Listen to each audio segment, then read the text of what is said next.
मोठी बातमी. राज्यात पुन्हा राजकीय भूकंप. तो पक्षप्रवेश. शिवसेना शिंदे गटाचा जिव्हारी. आता भाजपला थेट इशारा. स्थानिक स्वराज्य संस्थांच्या निवडणुकीच्या पार्श्वभूमीवर भाजपमध्ये सध्या जोरदार इनकमिंग सुरू आहे. याचा सर्वाधिक फटका हा शिवसेना शिंदे गटाला बसला आहे. त्यामुळे आता सध्या शिवसेना शिंदे गट महायुतीमध्ये नाराज असल्याची माहिती समोर येत आहे. दरम्यान या सर्व पार्श्वभूमीवर उपमुख्यमंत्री एकनाथ शिंदे यांनी केंद्रीय गृहमंत्री अमित शहा यांची भेट घेतली होती. अमित शहा यांनी आश्वासन देखील दिलं होतं. फडणवीसांनी देखील या प्रकरणात लक्ष घातलं होतं.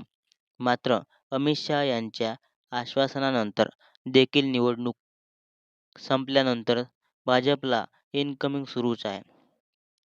आता शिवसेना शिंदे गटाकडून तीव्र नाराजी व्यक्त करण्यात आली आहे. डोंबिवलीतील झालेल्या पक्षप्रवेशावरून भाजप आणि शिवसेना शिंदे गट पुन्हा आमनेसामने आले आहेत. शिवसेना शिंदे गटाचे उपतालुका प्रमुख विकास दिसले यांनी भाजपात प्रवेश केला.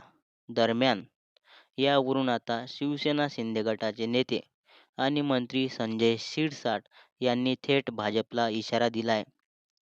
फाटाफूट कराल तर स्वतंत्र लढू असा संजय शिरसाट म्हणाले. संजय शिरसाट यांच्याकडून थेट भाजपाचे प्रदेशाध्यक्ष रवींद्र चव्हाण यांनाच इशारा देण्यात आला आहे.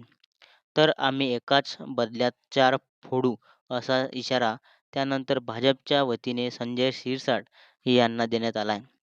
कल्याण डोंबिवलीमध्ये पुन्हा एकदा शिवसेना शिंदे गट आणि भाजपात भडका उडाला आहे. कल्याण डोंबिवलीमधील शिवसेना शिंदे गटाचे माजी नगरसेवक सदानंद खरवळ यांचा मुलगा अभिजित खरवळ आणि शिवसेना शिंदे गटाचे उपतालुका प्रमुख विकास देसले यांनी भाजपात प्रवेश केला. मात्र या पक्षप्रवेशामुळे आता पुन्हा एकदा शिवसेना शिंदे गट आणि भाजप आमनेसामने आले आहेत. या पक्षप्रवेशानंतर आता मंत्री संजय शिरसाट यांनी थेट भाजपचे प्रदेशाध्यक्ष रवींद्र चव्हाण यांनाच इशारा दिलेला आहे. काय म्हणाले नेमकं संजय शिरसाट ते आपण पाहूया.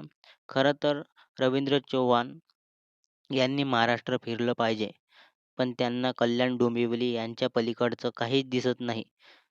तुम्ही प्रदेशाध्यक्ष आहात, जरा महाराष्ट्रात फिरा, थोडं चांगलं काम करा. आमच्या कार्यकर्त्याला जर तुम्ही फोडण्याचा प्रयत्न केला तर आम्हालाच त्याचं पद्धतशीरपणे उत्तर द्यावं लागेल. तर दुसरीकडे रवींद्र चव्हाण हे प्रलोभन देऊन कार्यकर्ते फोडत असल्याचा आरोप शिवसेना शिंदे गटाचे आमदार राजेश मोरे यांनी केला आहे. त्यामुळे आता वातावरण आणखी तापण्याची शक्यता आहे.